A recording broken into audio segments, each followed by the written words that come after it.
Okay. So I'm recording. So if anybody does not want to be seen or any way, please be aware of that. And we'll be beginning. So welcome to the first session in the series of Israel's most daring operations. To be honest, I read this book, the Mossad, in Hebrew, and I'll be sharing the link to get the book in English. And that was my inspiration. Just because B'nai is so prepared and planned in advance, I was only able to do something like this now. And I wanted to make it a series because I think there's also modern adaptations of all these various amazing things that have happened. So I really just wanted to take advantage. So I think my camera always looked very messy. Please stay muted and also feel free to use the chat. And basically what we're going to be doing today is also a little bit of an introduction to the Mossad and how it became so known. And then I do want to focus on hopefully two, but I also am aware of the time. So it might be one and we'll talk about another thing next time that I see as unique operations that the Mossad has been involved with, and you might have heard of one, but only part of it, basically. So that is what we're doing today, and in the future, what it will be is focusing on one event and talking in depth of that, and also talking about the modern adaptations and movies and TV shows that have come from that and become more known today. So we'll be talking cultural alongside the history and the cool operational intelligence stuff as well. So as I said, this book I really recommend to read because it goes way more in depth than I do. And in addition, there's a Netflix documentary series called Into the Mossad that I really recommend as well, because I saw it in preparation for this series, but it wasn't as relevant as I thought, but it's super interesting anyway. So here's the link to the book. It's translated to English, and you can find it on Amazon, but the original is of course in Hebrew. And as always, Taiba was mentioning beforehand that I have other people. So I am also part of this Shlichim project called Life Online that another community Shlichim are doing great sessions in preparation for the high holidays and afterwards as well. So I am sharing the information about that if you want to get more information of our weekly email or on our Facebook group. I know some of you who are here are already a part of that and are enjoying the content. So I appreciate that, and I hope that you appreciate it as well. Okay, so for now, in order to begin, I'm going to start with the trailer to Into the Mossad to kind of actually express how is the Mossad really perceived today, what kind of reputation it has. So it's a 40-second trailer, but you can really get what I'm talking about. And then it also might encourage you to watch this documentary as well. So it's on Netflix. This says channel 8, but that's Israeli. There's English subtitles. But on Netflix, it's Into the Mossad, and you can add, obviously, English subtitles as well. Okay. פתחתם את דלת המטוס והשלחתם אותו לים? מה קורה אם סיפור הכיסוי נחשף?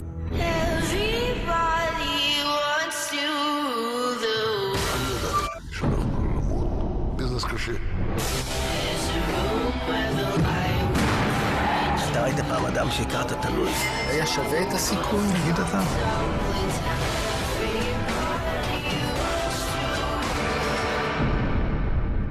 זה משחק של מנוולים. המוסד, סיפור כיסוי. בקרוב, בהוט 8 ובהוט VOD. Okay, so that was the Israeli trailer of the series, and I unfortunately couldn't find one that was from Netflix, but basically there is this reputation of the Mossad that they have crazy stories, that there is a bunch going on, and there's so many things that are happening under the surface, and that Israel's intelligence services are something that are really known. I'm just going to mute people 1 second. I hear other noises. Yeah, I think so. Here we go. We're going to mute all. Okay. Great. So I'm going to share a PowerPoint so I have some pictures going along with what I'm saying to make it more interesting. I think it's on the wrong slide, so we're going to put it on the right one. Okay. So I really do think, so before I actually begin telling the story of, what brought the Mossad to become so known and have this reputation, I want to share this quote that was said. I saw it when I was watching the documentary, and it's in Hebrew. It says, "Hamitziut ola al kol dimyon," which means the reality is more than anything that could be imagined, which basically means that no matter how many movies or TV series or books that can be written that are fictional, reality is crazier. And I think that these stories really prove that even if they do a movie about it, they didn't catch the whole story. So I really think that this quote kind of is relevant for the whole series. And as I said, I don't know if I mentioned in the beginning, this is the first out of 5, and it's a once-a-month thing that will be happening until January. Okay, so basically, in order to understand the background of the Mossad, we need to go back to 1948. So prior to the foundation of the Mossad and the Israel generally, you had paramilitary groups. One of them, as you can see on the right, was called the Haganah. And as a part of the Haganah, you had a group that was, intelligence group that was called Shai, and they basically were called secret intelligence secret service, and they really provided that information. Now, at the time when Israel was founded and this group was created, the person on the left was in charge. His name was the Big Isser. And there's a different Isser afterwards who became in charge. So they're 2 different people and they're both named Isser. I do want to make that clear up front. So this guy was extremely corrupt. He basically did under the cover torture and secret executions and fake letters to frame people, and he was really corrupt in order to get what he wanted to happen. So basically he was punished and he was demoted. Unfortunately, because it was the beginning of the state, he wasn't jailed or nothing more happened, and I think that that's a major flaw of Israel and the secret services in the beginning of the foundation of Israel. But that is what happened at the time, and he was just removed, and since then nothing serious like that happened before. In 1949, so meaning a year after Israel was founded, that's when the Shin Bet was founded, the Shabak, which is the secret services that are internally in Israel. But I spoke about this with my dad recently. It's interesting to know that even if you are talking internally in Israel, that does include the West Bank and Palestinian territories, along with Gaza as well. So you do have knowledge of territories or areas that Israel proper does not necessarily have access to. And the Mossad was founded in 1951, and as this is their symbol, basically, with the menorah in the center being, which is this symbol of Israel, being part of the symbol of the Mossad as well, which is intelligence spying outside of Israel, basically, which is why it's equivalent or similar to the CIA compared to the FBI, okay? So in the beginning, Israel's intelligence services weren't that good, and they had a lot of bumps along the way. But the big breakthrough was in 1956 with this person. Does anybody recognize who this is? And feel free to unmute and say something. Khrushchev. Yes, Khrushchev, exactly. So does anybody know what happened in 1956 that was involved with him, that was major?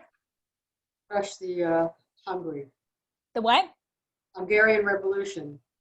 What drove into Hungary? Wasn't that the date year? The Hungarian Revolution was 1956. Did you say 1966, Netta? No, I said 1956. It's on the slide as well, 1956. Oh, good. I thought you said 1966. Okay. That might be the central thing, but what I meant was his secret speech that was in early 1956 that he spoke in front of leaders from the Soviet Union. It was a 4-hour speech in which he spoke against Stalin.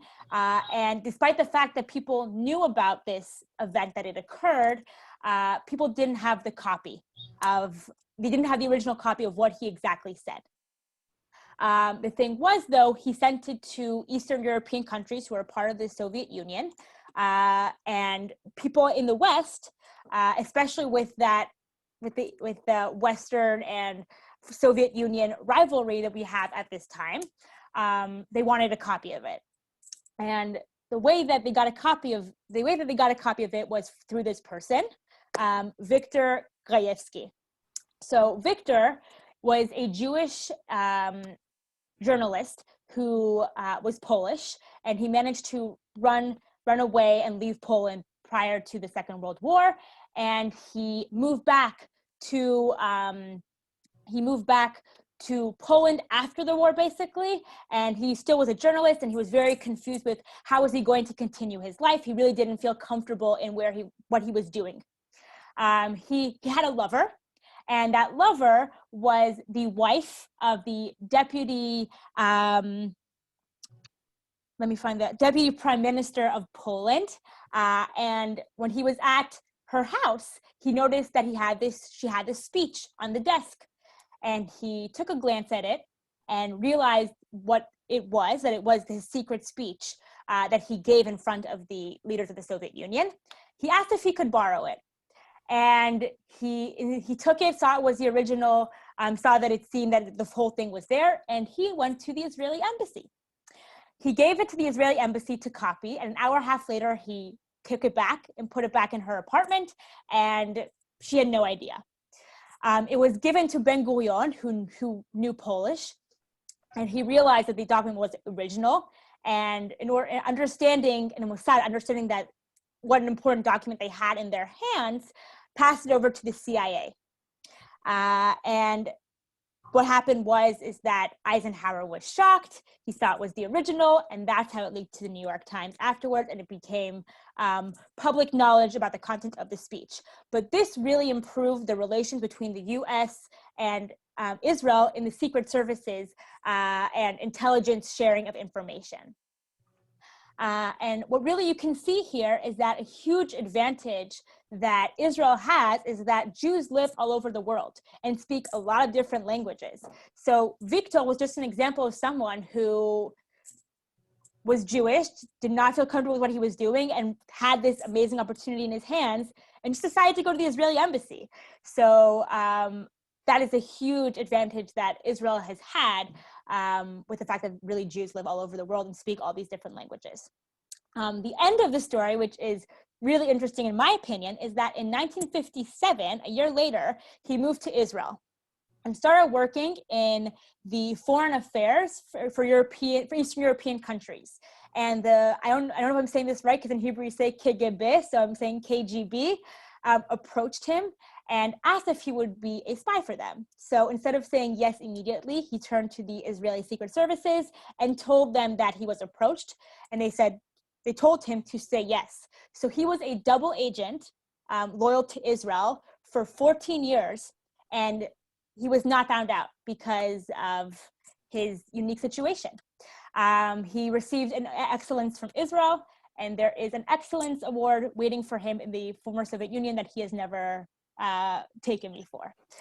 So that's Victor Grajewski, and that basically put Israel on the map with the secret services. And 1960 was the Eichmann case, the capturing of Adolf Eichmann, which we will talk about next time. Okay. So now we're going to go, basically I want to just pause for a second and say that those are the two things that really put Israel on the map regarding the Mossad and the secret services. And now I'm going to focus on two stories. We'll see if I have time for both of them. I really hope we do. Regarding the uniqueness of the fact that the Mossad, the Israeli secret intelligence services, were involved in these cases. So let me know if you, so I want to ask if anybody, if anybody recognizes this person and knows who Yossele Schuchmacher is. Was that the kidnapping? Okay, good. So some people do know about it, but it seems like most people don't, which is good. You are correct, Tybal. Okay, so this is Yossele Schuchmacher, and I'll go back to tell this is the background of his story, but this is pictures from articles of paper, and Tybal mentioned, and there's a kidnapping involved. So in 1957, Ida and Altar Schuchmacher basically moved to Israel along with their two kids, and along with Altar's brother, his family, and his parents. And his parents were Breslav Hasidim, so meaning they were ultra-Orthodox, and Yossele here, Yossi, looks ultra-Orthodox as well because he received that education too. And they moved to Mea Shearim, which is the ultra-Orthodox religious neighborhood in Jerusalem. The parents, Ida and Altar, were in Holon, which is near Tel Aviv, very much in that area. And they were having difficulties with, living in Israel, 1950s. It was not easy. And they gave Yossele, sorry about that. They gave Yossele to the grandparents to take care of every now and then for certain periods of time while they could settle down. 2 years later, in 1959, the grandfather claims, and this is the grandfather, Nachman Shterks, the reason there are candles is because he's a rabbi and it was a memorial of Breslav. So this is the picture I found of the grandfather, basically. So Nachman Shterks claims to have overheard that his son and his wife said that it was so difficult that they regret coming to Israel and they want to go back to Russia or the Eastern European country that they came from. And for him, that was a sign that the boy is not going to be Jewish anymore and they're going to become not Jewish, and he must prevent this in any way possible. So when the parents came to pick their boy up the next time, the boy was not there. They claimed that for whatever reason, they made excuses, but this was the end of 1959. And in January 1960, they had to go to court regarding this case. So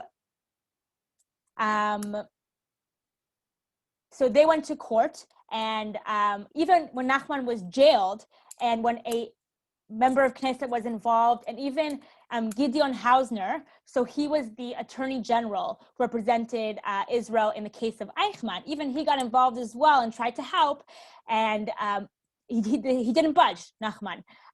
He just wouldn't budge whatsoever. So this is in 1960 that it's becoming to the public eye, and people are very much caring about the fact that Yossi or Yossele Schuchmacher is not with his parents. And the crazy thing is that yes, this boy is nowhere to be found. Rather than being an internal case of a specific family, it becomes a public issue. There is an organization that's founded called Where's Yossele? And there are demonstrations throughout Israel against ultra-Orthodox people who are basically saying that that this is insane, and it's a known thing that people would scream out to ultra-Orthodox people who are walking the street, "Where's Yossele?" So this really caused social tension between religious and secular people in Israel, and it caused major demonstrations throughout the country, and everyone knew that Where's Yossele was something that they were very much caring about and dealing with, and it was very much in the public eye. So much so that in 1962, 2 years later, they still have not found this boy, Ben-Gurion reaches out to the Mossad and asks him to get involved and help with the case. And the person who is helping with this case is it's not working now. There we go. Okay. Is Isser Harel. And the reason that I wrote his last name is because he's not the big Isser that I mentioned in the beginning. He was called actually the little Isser because he was involved early on, but he became the head of the Mossad only around this time in the late 1950s. There was a lot of criticism internally in the Mossad that he took this case upon himself. They thought that it was not in the Mossad's jurisdiction or responsibility, that they need to find this boy. But he took it upon himself. He knew that it was a national issue at this point. If they don't find the boy, there's going to be civil war in Israel. That was the feeling, that if they don't find this boy, there's going to be this crazy tension and there's going to be social chaos. So Israel could not find anything in Israel. So he came to the conclusion that the boy must be abroad. And he sent agents all over Israel, all over the world, from Africa to South America to Europe. And even they sent somebody to be in the house in London of the brother who was ultra-Orthodox, and they couldn't find anything. Israel hears a rumor from a Haredi person who was in Belgium, and he was working with Haredis who were in the diamond business. I don't know if you know, but Haredis are often in the diamond business. So he was meeting with some people there who were in Belgium, and he heard from them about this French Catholic woman who in the Second World War helped Jews, and she was so inspired that afterwards she converted to Judaism. And she was known as the woman of many faces because she had a foreign passport, she traveled from place to place, and she was known to be helpful in the Haredi world. So this is the woman. Her name was Ruth Ben David, or Madeleine Fire. I hope I'm saying her name correctly, so if anybody knows how to say it correctly, please correct me. But this is her. So as I said, she was a French Catholic woman who during the World War II helped Jews, and she was so inspired she converted to Judaism and became ultra-Orthodox. So basically, Isser thought she would be the perfect woman to be involved in such a case. So go find her, verify where she is. They basically found out that she has a son. She converted with her son, but he was older. And she didn't have a regular address. She was in France, Belgium, and Israel. And she was in Israel in 1960. And she was said in records to have been with a little girl. And because she had an older son, they thought that this was a lead to the fact that she was involved with bringing Yosele or flying Yosele outside of Israel. They basically try to come up with a whole operation in order to capture her and interrogate her more. And here is a picture with her son, Ariel, I think is his name. Yes, he converted as well and in turn changed his name to Ariel. And he was in Jerusalem, he was in Israel. So they arrested him as well and interrogated him while they basically had a whole operation to interrogate her as well and bring her in a secluded place. So she wouldn't budge in the beginning. But when Ariel was told that they have her mother as well, he basically shared that she was the one who helped bring Yosele outside of Israel. And the story is that he was brought to Europe in the beginning. But when they started looking for him in 1962, in around 1960 more or less, he was brought to the U.S. And they needed Ruth Ben David to give the address. And Isser Harel used his magic, I'm literally calling it that, to basically convince her to give the address. And they actually contacted Robert Kennedy and had the FBI involved in order to go into the relevant apartment in New York, the Gartner family, and retrieve the boy. So he was retrieved and he was brought back to Israel on the 4th of July, 1962, meaning that it took a long time to bring the boy back to Israel, basically, and back to his parents. I wrote here that it's 4 years, but in my calculation, it's 2. So it then equates between 2 or 4 years. The story is that the Mossad actually wanted to hire Ruth Ben David as a Mossad agent because she is this woman with many faces and she was so good at her job. But she was promised, as being involved in this story, that she was going to be married to somebody very special. And she was married to somebody who was 26 years older than her, Amram Blau, who was the head of Neturei Karta. So if you've ever heard of this Hasidic group, they are an extreme Hasidic group who are very anti-Israel. They are the ones that have been known for talking to Iran and coordinating with the Arab countries. They are extremely anti-Zionist. So she was married to Amram Blau, and her name changed to Ruth Blau as well. The interesting thing is, I'm not going to go so much into it, but he was actually extremely criticized in the Haredi community for marrying somebody who converted. It's considered not as special, and the fact that he actually agreed to such a move himself actually made him a target by other Hasidic groups, and he was kicked out from his position from what I understood. But if you're interested, there's articles about this as well. So Ruth Ben David passed away in the year 2000 at age 80. But that's the story of Yosele and how the Mossad got involved with retrieving this boy.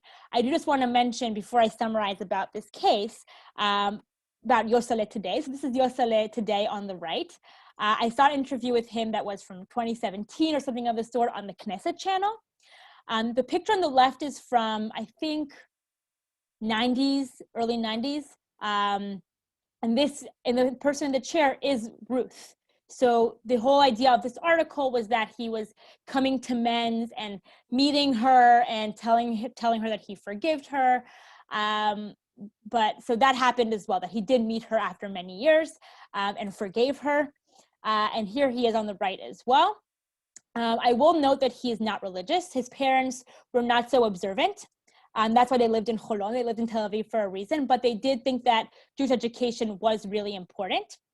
So today, the story with Yosele is that he doesn't really like being known as Yosele. He's known as Yossi, and he really, he has a normal life, meaning he's married with 3 daughters, has a PhD in organizational behavior.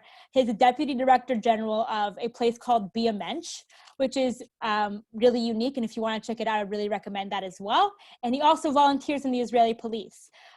So very interesting. He's able to lead a normal life afterwards. And yes, this is a known story about him, but he wants to be known for other things. And it's a story that's brought up every now and then for sure. It's also obviously mentioned in various books as well. When I read that, I thought it was an absolutely insane story. And especially the idea that the Mossad, the Israeli secret services and intelligence are involved with it as well. And had to be involved with it because of the social implications. So the few things that kind of I took out from the story that I think is so unique regarding Israel's intelligence services is the extent of the Haredi and ultra-Orthodox network that you have throughout the world. That if they wanted to, they have a lot of power. And it's interesting and important to remember that. But at the same time, the social implications that were happening in Israel, those demonstrations, caused a lot of tensions to people who weren't really involved. There are various cases and stories in Israel where that tension between secular and religious took place, and until today, that tension remains. So even people who were innocent and not really involved with the case were beaten and attacked because they wore a certain garb and they were ultra-Orthodox, and they were asked, where is Yosele? I promise you, they didn't know. But on one hand, you have this Haredi network, and you don't know who knows. On the other hand, you have this tension that really affects Israel until today. And it's important tension to be aware of that really affects the function of Israel. And the political map. Lieberman, would not join the government because he will not sit with ultra-Orthodox parties no matter what. So that has caused the government to have to go to elections about once or twice. So it's a really important thing to think about. And the fact that the Mossad was involved goes to show what kind of country Israel truly is. This country that, yes, will protect you from terror attacks and whatnot, but also, save a boy who was kidnapped when it involves the country so much. So if anybody has any thoughts or notes to say before I go to the next case, because I do see we have time, I'd be happy to hear any thoughts you think about those notes that I mentioned at the end, or generally about the case.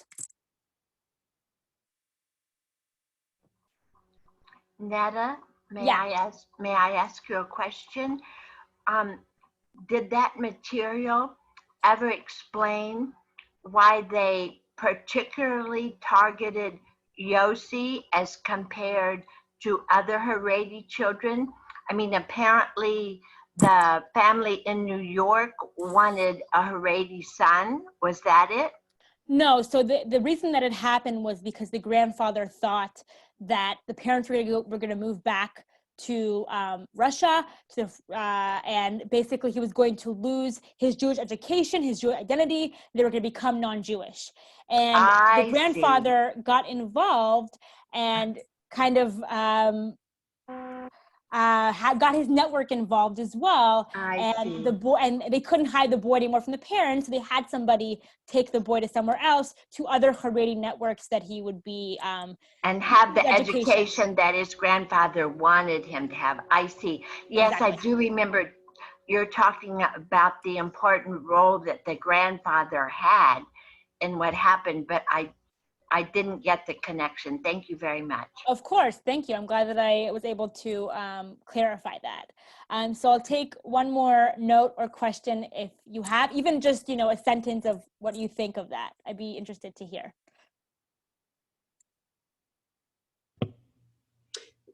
Does the Mossad still get involved in cases like this? So this one was the one that was really put on the map. To be honest, most of the Mossad's operations are not known. So perhaps, but I don't know. Something like this has not been exposed to the public in recent years. But I'm sure perhaps, specific cases of kidnapping, they would get involved with.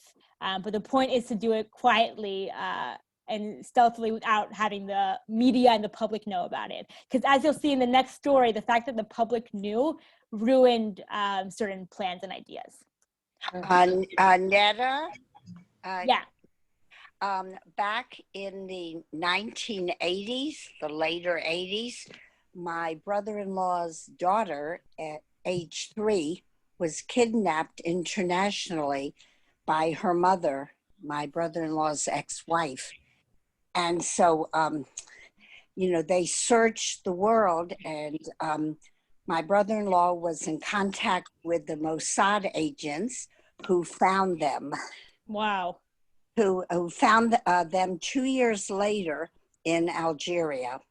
Well, first they were found in France, but then after the French court gave my brother-in-law sole custody, as the New York Supreme Court had done, they fled France. But then eventually Mossad tracked them down in Algeria, and the story had a happy ending. I'm happy to hear, but that answers the question better, that the Mossad will get involved, and there are in fact agents all over the world. So that is incredible. Thank you for sharing. Can you tell us what was in Nikita's speech? So basically the going back to the Khrushchev speech, it was basically he spoke against Stalin. That was the big thing, that he was talking about all the horrible things he has done and going against the idealization of Stalin. So that really crushed many people who were part of the former Soviet Union, and it was a big deal for Western countries to expose such a thing. I saw Rita was raising her hand as well. So that'll be the last question, and because I really would like to move on. So Rita, what happened to Yossi's grandfather? Was he arrested? So he had been arrested before, and he just wouldn't give information. So after he was found, they did not arrest him.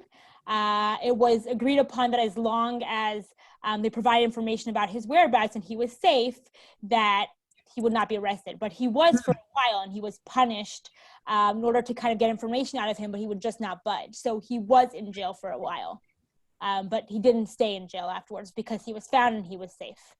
I'm sure that the parents kept their distance from their grandfather, though. Okay, so now I'm going to go to a story that perhaps some of you do know. And it's become more known because of this movie called, I'll show you a picture. There we go. The Red Sea Diving Resort. And I'm going to show the trailer just so that we all know what we're talking about. But I'm going to go take a step back afterwards about what is going on here. So now I need to, one moment, I need to go back. I need to stop sharing because I need to go on the right tab. Wonderful. Okay.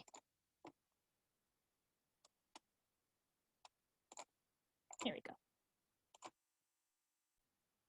So I'm showing the trailer purposely because I want this also to be part of the conversation. Okay, great. On Netflix if you're interested in watching it. I'm giving you a lot of material to watch if you're out of shows like I am. Okay, so we're gonna go back to the PowerPoint. So this is, the Red Sea Diving Resort is just one part of the Mossad's involvement regarding saving Ethiopian Jews. So the whole thing started in 1977 when Rabbi Ovadia Yosef, who was the leading Sephardic rabbi, declared that the Ethiopian Jews were recognized as Jews, because even today, there are people who say that the Ethiopian Jews are not Jews. And some people have had to go through conversions even. I met somebody who recently shared that information. So the fact that he said that was a big deal. Begin at the time was the prime minister, and he told the person who was head of the Mossad at the time, Chaka, now I see this is not working.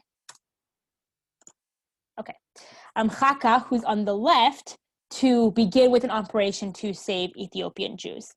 And then they basically had an agreement with the prime minister or head of state of Ethiopia. His name was Mengistu, and they would send him weapons, and in return they would receive Jews.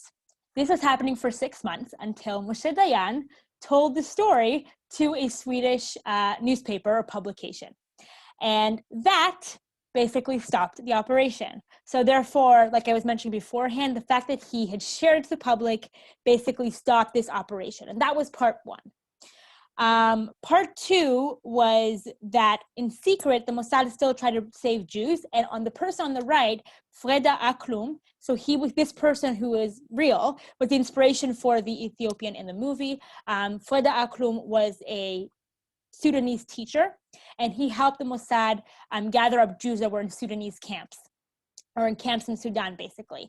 They only managed to find in these camps themselves about 30 Jews, and they brought them to Israel. And that is when the Mossad thought it was too dangerous to stay with whatever was going on, and they went back and told him to come to Israel as well. He wrote a letter to the Israeli embassy or whatever authority was in the area at the time, saying that there were many more Jews that were left behind and he wouldn't leave them behind. The Mossad only came back 2 years later. In the meantime, a bunch of families and individuals who were from Ethiopia and knew that the situation was so bad, heard about Freda and heard about the missions of saving the Jews, that they started walking by foot to Sudan. And these are the stories that are often known about Ethiopian Jews who make this mission on their own with their families, with nothing on their back, and are exposed to dangers of the desert, whether that is thirst and hunger, or thieves stealing everything from them, or killing the people and raping women. A lot of people suffered. And the humanitarian situation also during this time and after when they were in camps was horrible. So in 1981, that is when the resort takes place. And 1981 is the year before they actually start operating it. And the resort is called Aros, and they prepare this diving resort, which actually becomes world-renowned. And there are critics who write about it in papers, and it actually is making a profit.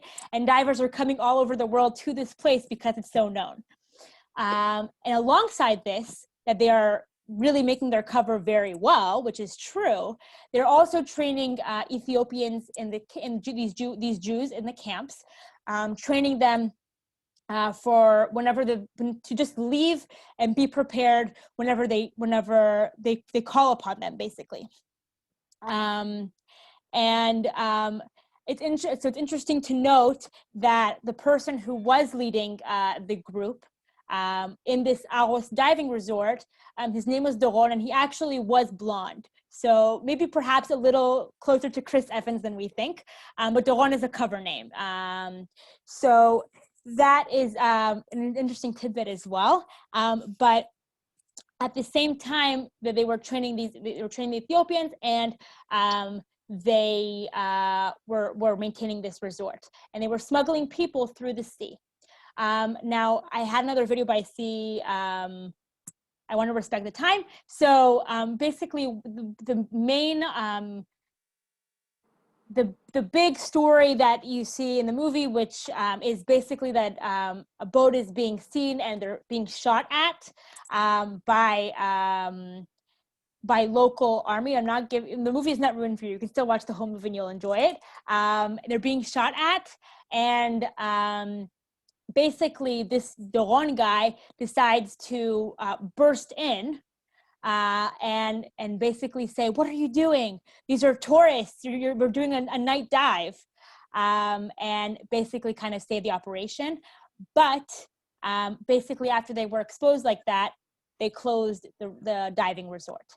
So they smuggled hundreds of Ethiopians to Israel through the sea, but they left, and they were leaving many people behind. Netta, Yeah. can I ask you a quick question? I thought Operation Solomon, that was 74. Wasn't that when most Ethiopians were rescued? Or am I completely off on that? So Solomon was later on, from what I know. You have Operation Moses and then Solomon. It was later on. From I think it's 91.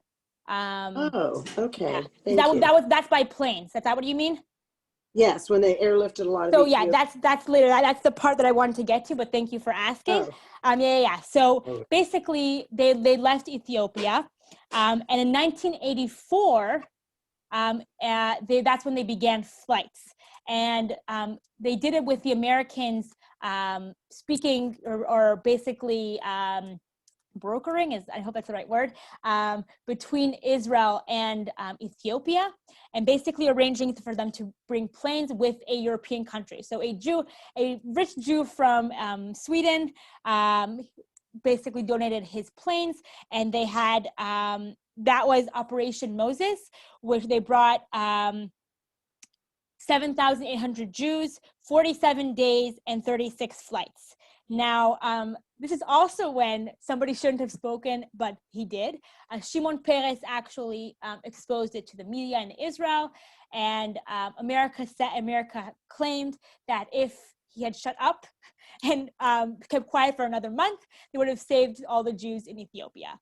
But unfortunately, twice people spoke and about secret operations, and that brought to that stopping. And in 1991, that is when they had Operation Solomon, where they brought all in all 14. Somebody's phone is ringing, so we'll just try to. Yeah, I'm gonna mute you all. Okay. So they brought 14,400 people to Israel. So all in all, throughout from 1977 up until 1991, they brought 25,000 Ethiopian Jews, but 4,000 died in difficult conditions. And just as a side note as well, Freda Aklum, who we saw here, I see that you're raising your hand. I'm just going to finish and then I'll be happy to take questions. So Freda Aklum actually moved to Israel. He made Aliyah. And he continued to be an Ethiopian activist. He always stood for Ethiopian Jews. He was a teacher. He was an educator. And he passed away in 2009 in Ethiopia, continuing to do his great work. I was trying to find more information about how he died. I couldn't find any information about specifically what were the circumstances. I hope that it was in safe circumstances all in all. He moved with his family to Beersheba. So he still has a family who live in Israel. And there is a memorial in his name in Beersheba, as well as a street named in his honor as well. So just before I take questions, I want to also mention as a summary of, the uniqueness as well of the Mossad being involved, but also the fact that there is a movie done about it. So I'll say that regarding the movie, the criticism that I read and I felt myself was that it was a Hollywood style of the situation. The people were very American, wearing suits and not Israeli at all. And also they were focusing on the agents themselves rather than the Ethiopian Jews, that they had this opportunity to really showcase the Ethiopian Jews and their struggles and their uniqueness, and that wasn't done. And also, hearing my story, there's so much before and after that happened as well. And the diving resort is just, yes, it's an important chapter in between, but they did way more afterwards regarding the number of people they brought to Israel. They brought over 7,000, then 14,000. And here they just brought a few hundreds. So rather than focusing on the entire story of the saving of the Ethiopian Jews, they focused on this specific story that was just cool. I understand that it is cool and it's a really unique thing to showcase, but there was a lot left out at the same time and not the right things, in my opinion, that were highlighted. And again, this is my opinion and my critique, or critiques that I've read as well. But of course, see the movie, enjoy it. It's with Chris Evans. So, you can enjoy an hour and a half of looking at him. And the other thing is, it talks, the thing that's important to remember as well, it's also relevant, up until today, is, Ethiopian Jews in Israel. As I mentioned, there are people today who don't recognize their Judaism. This is from Jerusalem, from the Tayelet, from the promenade in Armon Hatziv. This is where the Chag HaSigd is celebrated. It's basically, they fast during the day, and then they come up with the kissing, the people who are their leaders, and they read the Torah. It happens 50 days after Yom Kippur, so it's the only holiday that you'll find in the month of Cheshvan, which I find fascinating. And they come together here in the Tayelet in Jerusalem and outlooking the old city. As you can see behind them is the old city, and they have a ceremony there. As you can see, most of the people here are Ethiopian. I've never had the opportunity to go myself because I was always working or in school or something of the sort, but it really is an incredible sight to see with the amount of people. And all the people on the stage are kissing. There are the leaders of Ethiopian communities. And the other thing, though, is how people have been involved in Israeli society. So I just chose a few people. Nissim Black is not Ethiopian. He's an African American who moved to Israel, but I put him for a reason. This is Brano Tagani, I think. Apologize if I'm saying his name incorrectly. Who he works in the main news show newsroom in Israel. These are members of Knesset, so Avraham Nagosa, Pnina Tamano-Shata, and now I'm blanking on his name, I apologize, who are members of Knesset that are both from left and right. Avraham Nagosa I love him dearly. He was in Likud, but he unfortunately did not make the cut in the order of the party. She was supposed to be the representative of Israel.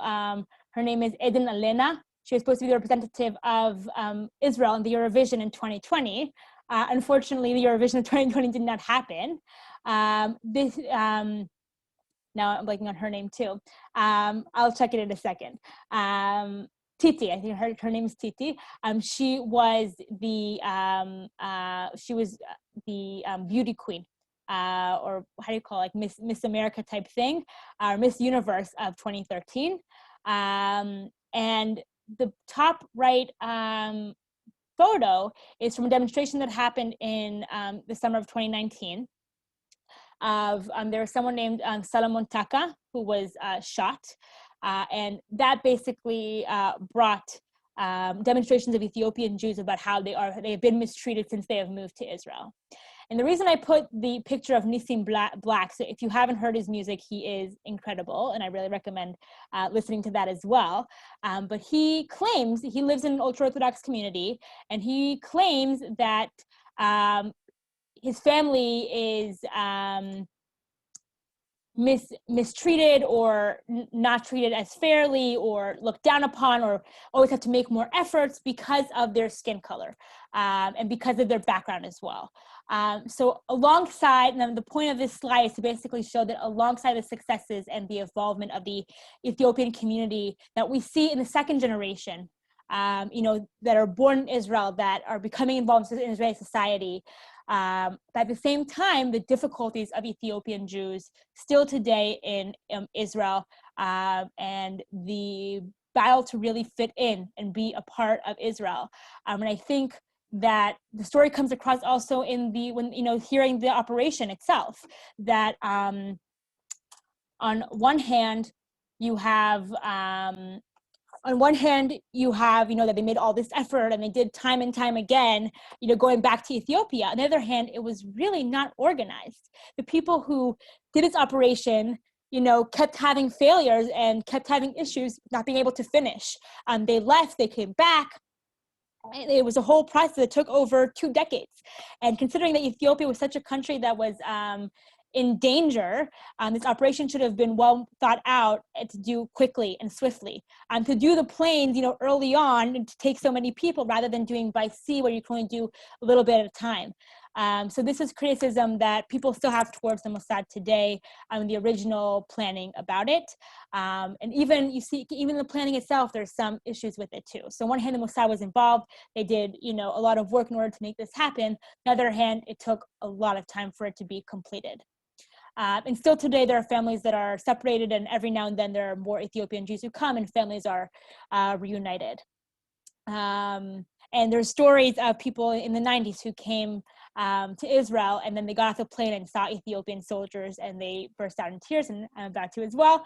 But just, really being involved in the Israeli society.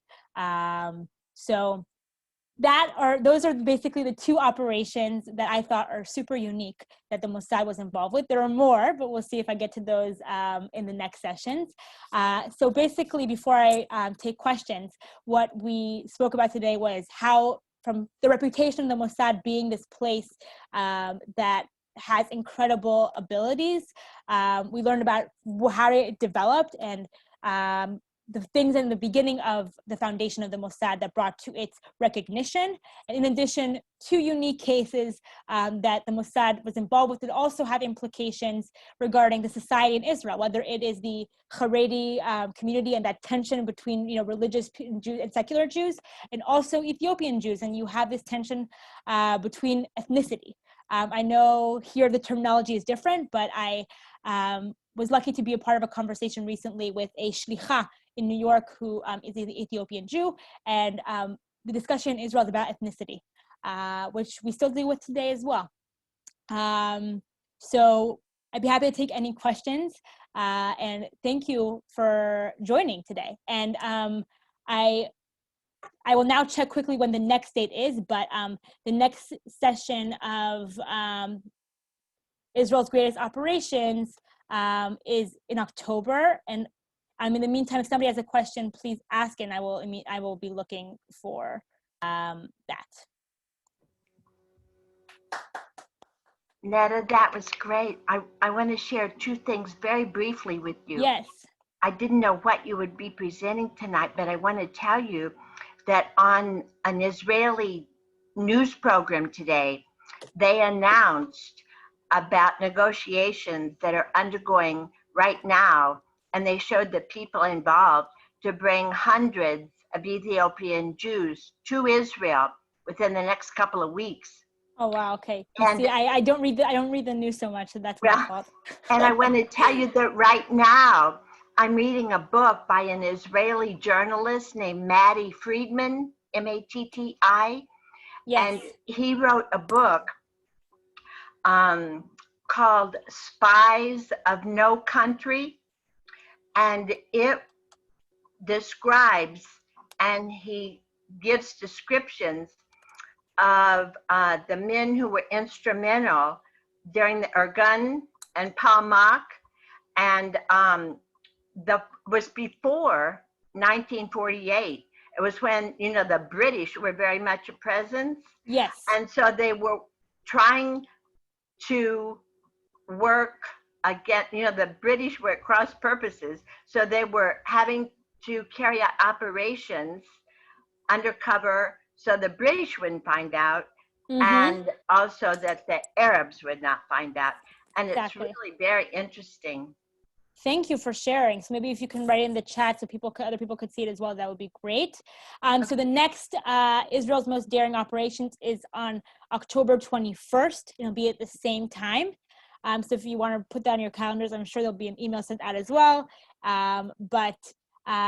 We'll be focusing more on a specific case using the modern adaptations of today of movies and shows that are talking about those cases and the social implications as well. So I see Tybal is raising her hand as well, and I'd be happy to take more questions too. Oh, and Jill afterwards, I saw. Great.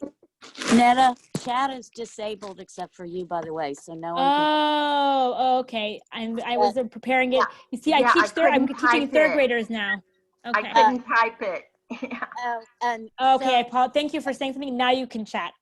Okay. I teach third graders too, so I disable stuff. So I should mention that. a comment and a question. The comment is, if I remember correctly, you should know the local flavor to the story. I think the first American news outlet that broke the news embargo about the Ethiopian Jews was in fact the Washington Jewish Week. Wow. It was Michael Berenbaum, of all people, who was the journalist who broke the story. Wow. Okay.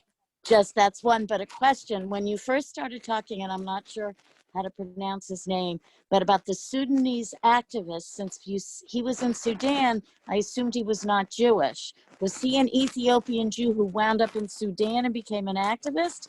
And that's how he could make Aliyah? Or did the Israeli government let him make Aliyah in gratitude for what he'd done?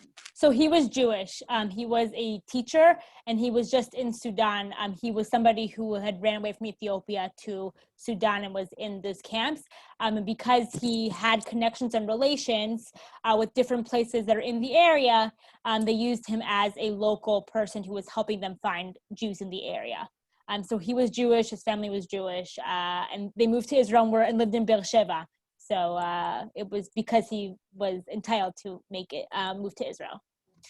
Jill, I saw that you had a question as well. Yeah, I just wanted to recommend a movie called, let me think of the name of it, Live and Become, just to give people an idea of how hard it was when Ethiopian Jews, in this particular case, this boy was not exactly Jewish, but he had entered Israel as a Jew. I don't want to give the story away, but it was how he was treated, even though, he pretended to be Jewish, but being, of a different color and of a different country, it was very difficult. And then another movie, I just sort of it's kind of the opposite. It's called Making the Crooked Straight. And I can't think of the doctor's name, but he's devoted his life to living in Ethiopia. And he adopts all these Ethiopian kids who have spina bifida, and he tries to treat them. Many he's able to help, and he does Shabbat with them, and many of them convert, and they become rabbis, and they become teachers, and they become doctors, and some come to the States. So I just thought that was really interesting. Some go to Israel. So those are the two movies. Very cool. Maybe Jill, you can write that in the chat, so then people could refer to it afterwards. Okay. Are there any more questions before I bid you good night?